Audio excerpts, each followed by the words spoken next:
నమస్తే, నేను మీ లింగం గౌడ్, విఎస్ న్యూస్. ఒక రాష్ట్రం బాగుపడాలంటే ఒక నాయకుడు మంచివాడై ఉండాలి. ఒక జిల్లా బాగుపడాలంటే జిల్లా అధికారులు మంచి వాళ్ళై ఉండాలి. ఇది ఎందుకు చెప్తున్నామంటే కొన్ని జిల్లాలల్లో ఒక రెవెన్యూ డిపార్ట్మెంట్ పోవాలన్నా, ఒక పోలీస్ స్టేషన్ పోవాలన్నా ప్రజలు భయపడుతూ ఉన్నారు. ఒక పోలీస్ స్టేషన్ పోతే అక్కడ ఉన్న ఎస్ఐ కానీ ఇంకా ఇతర సిబ్బంది కానీ ఆ వ్యక్తిని పిలుచుకొని మర్యాదపూర్వకంగా ఆ సమస్య ఎందుకు తెలుసుకునే ప్రయత్నం చేయాలి. కానీ అలా జరుగుతుందా? జరగదు. ఎందుకంటే వాడికి ఒకవేళ వచ్చిన వ్యక్తికి కార్లను మంచి రాయలుగా తెల్లబట్టలు వేసుకొని వస్తే కూర్చుండబెట్టి మర్యాదపూర్వకంగా తెలుసుకుంటూ ఉంటారు. ఒకవేళ సామాన్య వ్యక్తికి ఇట్లా పోలీస్ స్టేషన్ చేరుకుంటే అతన్ని సంబంధం లేని ప్రశ్నలు అడిగి ఇబ్బంది పెడతా ఉంటారు. ఆయన వచ్చింది ఒక కేసు మీద, ఆయన అడిగేది ఒక కేసు మీద. అదే రెవెన్యూ డిపార్ట్మెంట్కి సంబంధించి రెవెన్యూ డిపార్ట్మెంట్లకు ఒకవేళ వాళ్ళకు ఏదన్నా పని ఉండిపోతే పట్టించుకోవడం నాతో కూడా ఉండడు. ఎందుకంటే మేము ఒక జాబర్లము అనే అహంకారం, మేము ఒక జాబ్ చేస్తున్నామని అహంకారం. ఈ జాబ్కు డబ్బులు ఎవడిస్తుండో వాళ్ళకి తెలియదా? ప్రజల డబ్బులు ఇవి. ప్రజల డబ్బులతో జీతాలు తీసుకోవటం. ప్రజలు పోయినప్పుడు వాళ్ళకు సంబంధించిన విషయాలు ఏమైనా ఉంటే తెలుసుకొని పని చేసి పంపించే ప్రయత్నం చేయాలి. కానీ వాళ్ళు చెయ్యరు. ఎందుకంటే వాళ్ళకు డబ్బులు కావాలి. ఈ యొక్క వ్యక్తి ఏం పని మీద అయితే పోతాడో ఆ పనికి సంబంధించి ఏదన్నా కొంచెం ప్రాబ్లం ఉంటే ఖచ్చితంగా డబ్బులు డిమాండ్ చేస్తూ ఉంటారు.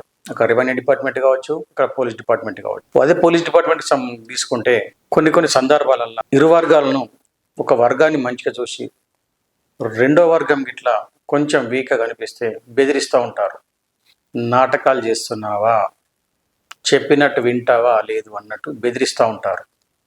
ఎందుకు ఇవన్నీ? దీనికి పూర్తి కారణం ఏంటంటే వీళ్ళకు పై అధికారులు కరెక్టు లేక, పై అధికారులు గిట్లా వీళ్ళకు ఒకవేళ హుకుం జారీ చేస్తే సామాన్య ప్రజలు వచ్చినప్పుడు, ఒక పోలీస్ స్టేషన్ కానీ ఒక రెవెన్యూ డిపార్ట్మెంట్ కానీ వచ్చినప్పుడు వాళ్ళకు ఏ పని మీద అయితే వస్తారో ఆ పనిని సజావుగా చేసి పంపించండి అని పై అధికారులు ఇట్లా వీళ్ళకి హుకుం జారీ చేస్తే వాళ్ళు సజావుగా చేస్తూ ఉంటారు. కొన్ని సందర్భాల్లో వాళ్ళు పై అధికారులు వీళ్ళకి చెప్పినా కానీ పట్టించుకోకుండా కూడా ప్రజలను భయభ్రాంతులకు గురి చేస్తూ ఉంటారు. కాబట్టి ఈ యొక్క ఆఫీసర్ల పైన నమ్మకాలు అనేది ఎవ్వరికీ కూడా ఉంటాయి. మంచి చెడు రెండు. మనం ముందుగా అన్నట్టుగా ఒక రాష్ట్రం బాగుపడాలంటే నాయకుడు బాగుండాలి. జిల్లా బాగుపడాలంటే జిల్లా యంత్రాంగం, అధికారులు బాగుంటేనే ఏమైనా ముద్రపడే అవకాశాలు ఉంటాయి. ఈ చదువు ఉద్దేశం దేనికంటే ఆంధ్రప్రదేశ్ అమలాపురానికి సంబంధించిన వ్యక్తి ఐపీఎస్ ఆఫీసర్ రవితేజ గుజరాత్లోని జునాగఢ్ ప్రాంతంలో ఐపీఎస్ ఆఫీసర్గా పనిచేస్తూ ఉన్నాడు. అతను అక్కడి నుంచి గాంధీనగర్ బదిలీ అవుతున్నాడు. బదిలీ సమయంలో అక్కడ ఈ యొక్క ఐపీఎస్ చేసిన సేవలు అతి బ్రహ్మాండంగా ఉన్నాయి. ఇంతంత కాదు, జిల్లా యంత్రాంగం మొత్తం కూడా వచ్చి సార్కు, రవితేజ ఐపీఎస్ ఆఫీసర్కు గాంధీనగర్ బదిలీకి వీడుకోలు పిలుస్తూ ఉన్నారు. అతి బ్రహ్మాండంగా, అతి బ్రహ్మాండంగా. ఇది సినిమాలతో ఎప్పుడైనా మనం సినిమాల్లో చూసి ఉంటాం, కానీ ఇది నిజ జీవితంలో ఇప్పుడే మొదటిసారి చూస్తూ ఉన్నాము. ఎందుకంటే ఇటువంటి ఐపీఎస్ ఆఫీసర్లు ఉంటే భారతదేశం చాలా స్వచ్ఛసామలంగా ముందుకెళ్తూ ఉంటుంది. ఒక్క రూపాయి ఆశపడకుండా, ఒక అధికారిని ఇబ్బంది పెట్టకుండా, ఒక సామాన్య వ్యక్తిని ఇబ్బంది పెట్టకుండా ఒక ఐపీఎస్ ఆఫీసర్ విధులు నిర్వహించిందని సమాచారం.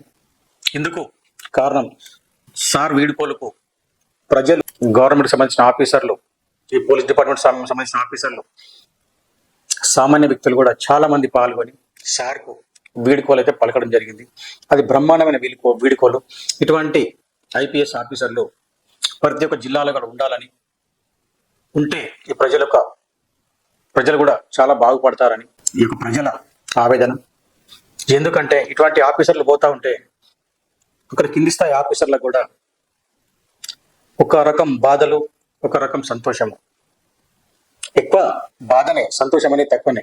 కానీ బదిలీ కాక తప్పదు. పోలీస్ ఆఫీసర్ ఎక్కడ పోయినా పోలీస్ ఆఫీసర్గానే పనిచేస్తారు. కాబట్టి పోలీస్ ఆఫీసర్లు ప్రతి ఒక్కరు కూడా తెలుసుకొని, మన ఆంధ్రప్రదేశ్ అమలాపురానికి చెందిన వాసి రవితేజ ఐపీఎస్ ఆఫీసర్గా అక్కడ పోయి ఇంత పేరు సంపాదించుకుంటే అది చిన్న మాట ఏం కాదు. రాజకీయాలకు భయపడకుండా, డబ్బులకు ఆశపడకుండా ఎన్నో సమస్యలు ఎదుర్కొని అక్కడ ఇంత బ్రహ్మాండమైన పేరు తెచ్చుకుంటే ఆషామాష అయితే కాదు. ఇట్లాంటి సందర్భాలు ప్రతి ఒక్క ఆఫీసర్ తెచ్చుకోవాలని మనం కూడా కోరుకుందాం. ఈ యొక్క ఐపీఎస్ ఆఫీసర్ రవితేజ సార్కు మనం కూడా మన తరపున కూడా కృతజ్ఞతలు తెలుపుకుందాం. ప్రతి ఒక్క ఆఫీసర్ కూడా ఇలాంటి పేరు తెచ్చుకోవాలని మనస్ఫూర్తిగా కోరుకుందాం. నమస్తే. ఆ వీడియో చూసే ప్రయత్నం చేద్దాం. ఒక సార్కు ఎలాంటి వీడియో కొలిచారు మీరు.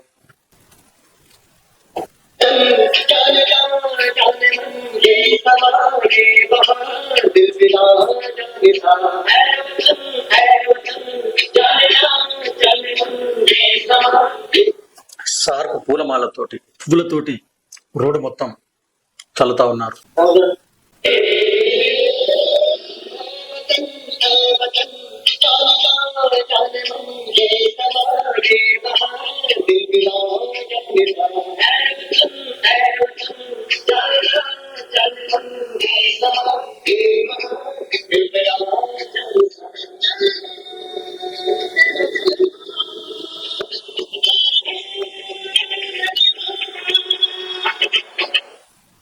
ఇట్లాంటి ఆఫీసర్ ప్రతి ఒక్క జిల్లా కూడా అవసరం.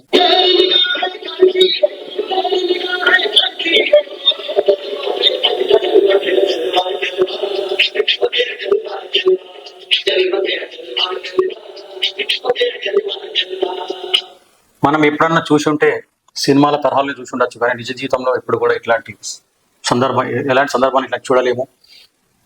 సినిమాలు అయితే ఇట్లాంటి చాలా చూసి ఉంటాం.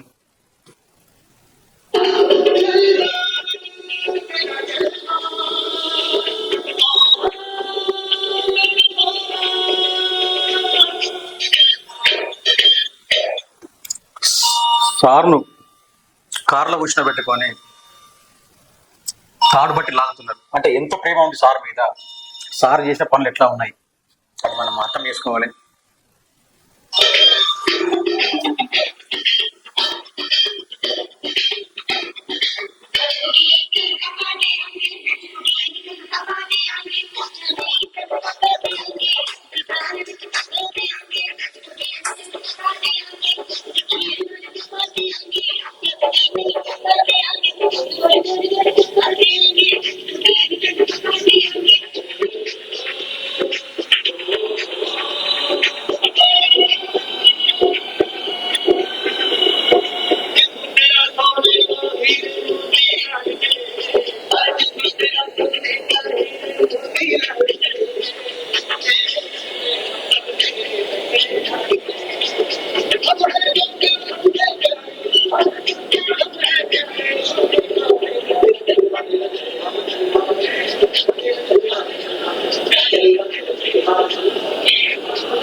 ఇలాంటి ఐపీఎస్ ఆఫీసర్ రవితేజ సార్ లాంటి వాళ్ళు ప్రతి ఒక్క జిల్లాకు కూడా ఉండాలని మనస్ఫూర్తిగా కోరుకుంటూ మీ విఎస్ న్యూస్. నమస్తే.